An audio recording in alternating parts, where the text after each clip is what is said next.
Shalom Bapak Ibu Saudara yang dikasihi Tuhan. Seri pengajaran hari ini berjudul Memahami Kasih Allah. Saudara, banyak orang Kristen bahkan sudah menjadi Kristen puluhan tahun tidak mengerti dan tidak memahami kasih Allah. Allah dipandang seperti sesembahan dalam agama, kepercayaan, atau keyakinan yang ada di dunia ini. Akibatnya, Allah hanya dijadikan sumber pertolongan ketika butuh pertolongan, dijadikan sumber perlindungan, dijadikan sumber kesembuhan, dan sumber berkat, agar mereka bisa menikmati hidup di dunia ini. Maka tidak heran ketika mereka tidak mendapatkan pertolongan dari Tuhan, sakitnya tidak disembuhkan, persoalannya tidak diselesaikan, kebutuhannya tidak disediakan, keinginannya tidak dikabulkan, apalagi kalau sudah memohon dan berdoa sungguh-sungguh. Mereka berpikir Tuhan tidak mengasihi mereka. Memang itu tidak diucapkan, tetapi mereka mulai kendor dalam doanya, mulai undur dari ibadah, dan akhirnya mencuekin Tuhan. Tidak lagi peduli kepada Tuhan, berpikir Tuhan itu tidak ada, dan merasa Tuhan tidak perlu ada. Apa benar begitu? Ketika Tuhan tidak menjawab pergumulan kita, apa itu berarti Tuhan tidak mengasihi kita? Tuhan membiarkan kita? Apakah ukuran kasih Allah itu ketika Dia menolong pergumulan kita? Yohanes 3 ayat 16-17 mengatakan, "Karena begitu besar kasih Allah akan dunia ini, sehingga Ia telah mengaruniakan anaknya yang tunggal, supaya setiap orang yang percaya kepadanya tidak binasa, melainkan beroleh hidup yang kekal. Sebab Allah mengutus anaknya ke dalam dunia bukan untuk menghakimi dunia, melainkan untuk menyelamatkannya oleh Dia." Saudara, ayat-ayat ini bisa menolong kita memahami seperti apa kasih Allah. Ternyata kasih Allah yang besar itu tidak bisa diukur dengan materi.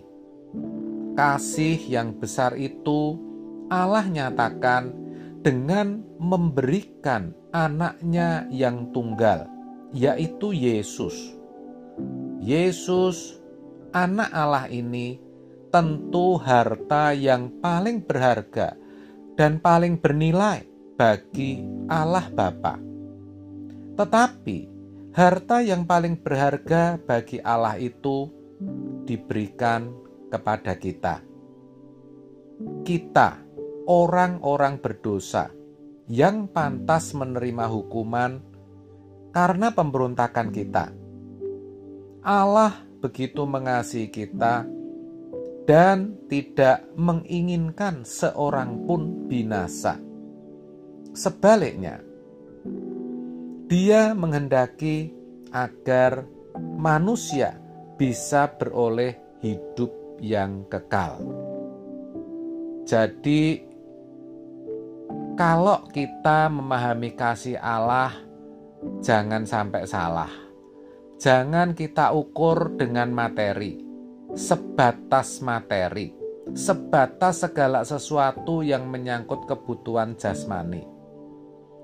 Sesungguhnya kalau itu yang kita jadikan ukuran, kita memandang kasih Allah sebagai sesuatu yang murahan, dan tanpa sadar kita sudah memandang rendah Tuhan.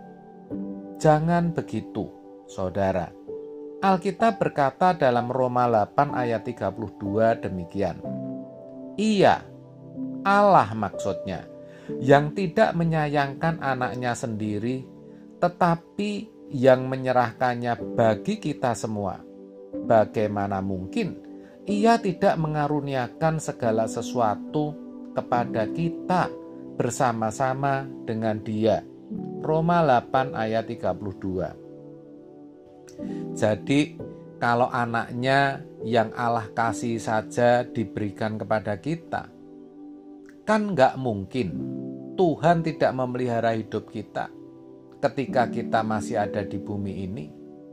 Kan gak mungkin kita akan diterlantarkan. Kan begitu logikanya. Itulah sebabnya jangan salah paham atau salah mengerti tentang kasih Allah. Kasih Allah itu bicara tentang korban Yesus di kayu salib, supaya kita tidak binasa, supaya kita bisa beroleh keselamatan.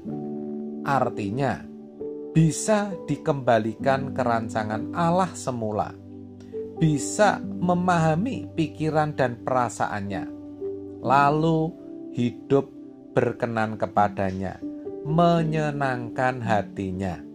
Begitu sejatinya yang Allah kehendaki. Untuk itulah kita harus menjalani proses perubahan dari hari ke hari melalui setiap kejadian atau peristiwa yang kita alami dan terjadi dalam kehidupan kita.